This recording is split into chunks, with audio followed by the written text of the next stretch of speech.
Hi everyone. హిత్విగాడికి ఉగ్గు prepare చేస్తున్నాను. ఎవరికైనా హెల్ప్ అవుతుందేమో చూపిస్తున్నాను. నేను ఒక గ్లాస్ రైస్ తీసుకున్నాను.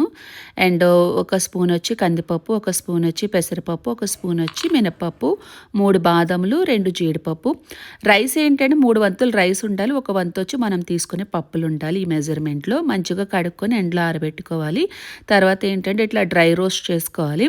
ఇలా రోస్ట్ చేస్తున్నప్పుడే కమ్మటి వాసన వస్తుంది. అప్పుడు లైట్గా వామ్ వేస్తాను, ఎందుకంటే డైజెషన్ ఫ్రీగా అవుతుందని చెప్పి.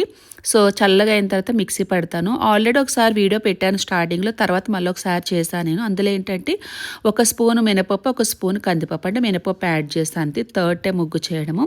సో ఇట్లా మిక్సీ పట్టిన తర్వాత మంచిగా జల్లిస్తాను, ఎందుకంటే ఉండలే లేకుండా ఉండాలని చెప్పి.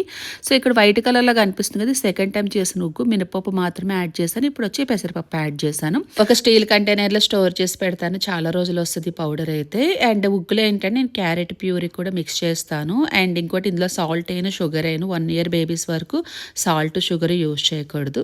That's for mini vlog.